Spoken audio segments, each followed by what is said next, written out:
Chapter 8.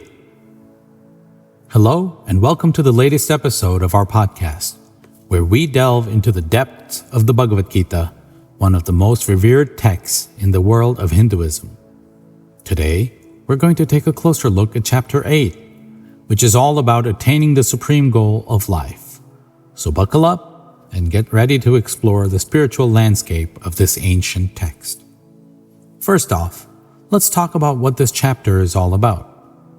In Chapter 8, we're introduced to the concept of attaining the supreme goal of life, which is to merge with the ultimate reality, or Brahman. This can be achieved through a process known as yoga, which involves meditation and other spiritual practices. Now, some of you might be wondering, what exactly Brahman is? Well, according to Hindu philosophy, Brahman is the ultimate reality that pervades everything in the universe.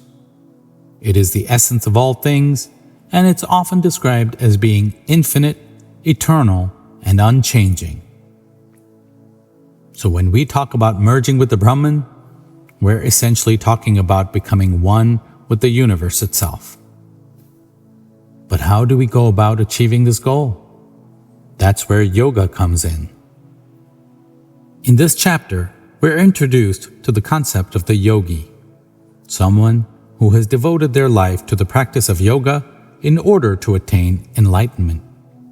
The yogi is someone who has achieved a level of detachment from the material world and is able to focus their mind on the ultimate reality of Brahman. One of the key messages of this chapter is that death is not the end. In fact, death is simply a transition from one state of being to another.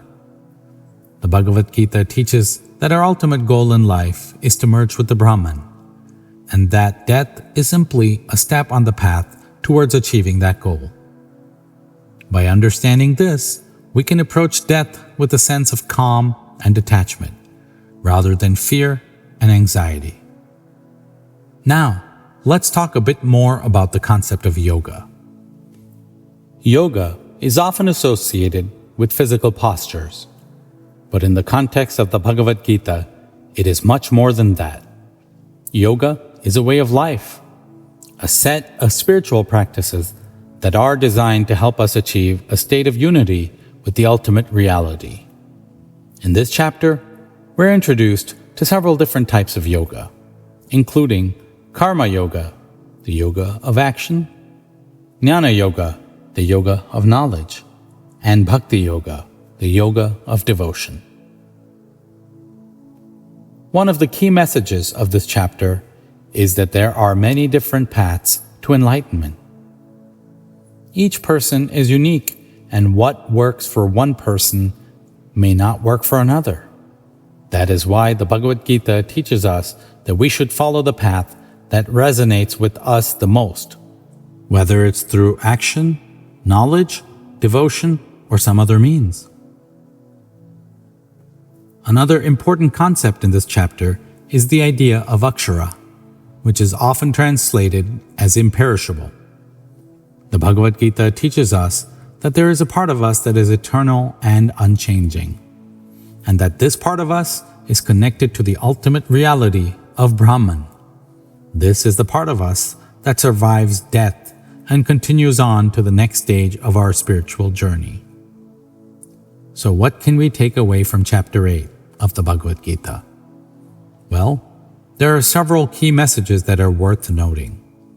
First and foremost, we're reminded that our ultimate goal in life is to merge with the ultimate reality of Brahman. This can be achieved through a variety of spiritual practices, including yoga, meditation, and devotion. Secondly, we're reminded that death is not the end. Rather, it's a transition from one state of being to another, and we should approach it with a sense of detachment and understanding. Third, we're reminded that there are many different paths to enlightenment, and we should follow the path that resonates with us the most.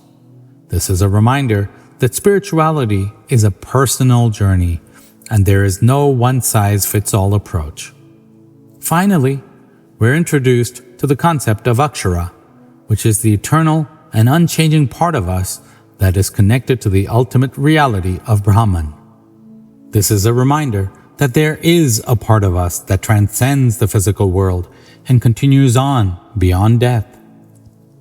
Overall, Chapter 8 of the Bhagavad Gita is a powerful reminder of the spiritual nature of our existence and the importance of striving towards the ultimate goal of merging with the Brahman.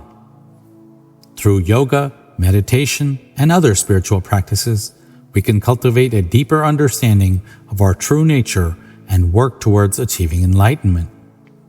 So, if you're looking to deepen your spiritual practice, this chapter is definitely worth a read.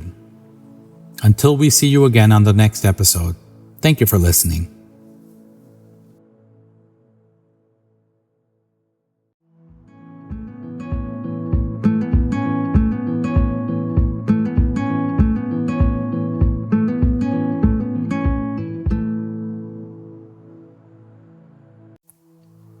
Chapter 9. Hello, and welcome to the latest episode of our podcast series, where we explore the profound teachings of the Bhagavad Gita. In today's episode, we will be diving deep into Chapter 9 of the Gita, which is titled, The Most Confidential Knowledge. Now, if you're new to the Bhagavad Gita, let me give you a quick overview.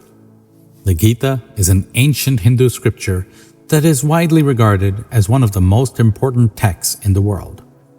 It is a dialogue between Lord Krishna, who is the Supreme Personality of Godhead, and his friend and disciple Arjuna. In the Gita, Lord Krishna imparts spiritual knowledge and wisdom to Arjuna, who is struggling with his duties as a warrior on the battlefield of Kurukshetra. Chapter 9 is particularly significant because it contains some of the most profound and mystical teachings in the Gita. It begins with Lord Krishna revealing his divine nature to Arjuna and explaining that he is the source of all material and spiritual worlds. He tells Arjuna that he is the ultimate goal of all spiritual seekers and that those who surrender to him with devotion can attain the highest state of consciousness. Now some of you might be wondering, what does it mean to surrender to Lord Krishna with devotion? Well, in the Gita, devotion is known as bhakti, which is the practice of loving devotion to God. Lord Krishna explains that there are different ways to approach him, but the path of bhakti is the most effective and accessible for most people. He tells Arjuna that even those who may not be well versed in spiritual practices or knowledge can attain liberation simply by developing a loving relationship with him. But why is devotion to Lord Krishna so important? Lord Krishna explains that the material world is filled with suffering and that the only way to transcend the suffering is to seek shelter in him. He tells Arjuna that those who approach him with sincere devotion can overcome all obstacles and attain the ultimate goal of life, which is to attain his eternal abode. Now, you might be thinking, that all sounds great, but how do I develop this devotion to Lord Krishna? Lord Krishna explains that there are 9 different forms of bhakti that one can practice, such as hearing about his pastimes, chanting his names, and offering him food. He emphasizes that the key is to perform these activities with love and devotion, and not just as a ritual or duty. Lord Krishna also reveals that he is the ultimate beneficiary of all sacrifices and offerings. He explains that everything in the material world belongs to him, and those who offer him their actions, their possessions, and their lives can attain liberation from the cycle of birth and death. But Lord Krishna also warns Arjuna that the path of bhakti is not for those who are lazy or insincere. He tells Arjuna that one must have firm faith and dedication to this path, and that there will be obstacles and challenges along the way. In the latter half of the chapter, Lord Krishna goes on to describe the glory and power of his divine nature. He explains that he is present in every living being as the Supersoul, the source of all knowledge and wisdom. He also tells Arjuna that those who worship other gods or other deities are actually worshiping him, albeit in an indirect way. Lord Krishna concludes the chapter by telling Arjuna that he has revealed this knowledge to him because he is his dear friend and devotee. He encourages Arjuna to always remember him and to share this knowledge with others so that they too can attain the highest state of consciousness. So there you have it, a brief summary of chapter 9 of the Bhagavad Gita. This chapter is truly a treasure trove of spiritual wisdom and insight, and it has the power to transform our lives in profound ways. By understanding the essence of devotion and surrender, we can cultivate a deep and meaningful relationship with Lord Krishna and experience a state of inner peace and joy that transcends the material world. One of the things that makes the Bhagavad Gita such a timeless and relevant text is its ability to speak to people from all walks of life. Whether you're a spiritual seeker or simply someone looking for guidance and inspiration, the teachings of the Gita can offer valuable insights into the nature of reality and our place in the world. One of the key takeaways from chapter 9 is the importance of developing a sense of humility and surrender in our lives. By recognizing the ultimate power and authority of Lord Krishna, we can let go of our ego-driven desires and attachments and embrace a more selfless and compassionate way of living. Another important lesson from this chapter is the idea that everything in the material world is ultimately temporary and transient. By understanding this, we can detach ourselves from the illusions of the material world and focus our attention on the eternal and divine nature of Lord Krishna. Ultimately, the teachings of the Bhagavad Gita offer us a powerful roadmap for spiritual growth and transformation.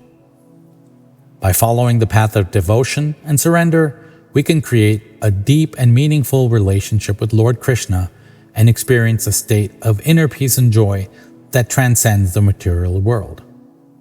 So that's it for today's episode of our podcast series on the Bhagavad Gita. I hope you found this discussion insightful and thought-provoking, and I encourage you to continue exploring the teachings of this timeless and profound text. Until next time, this is the Bhagavad Gita podcast. Thank you for tuning in.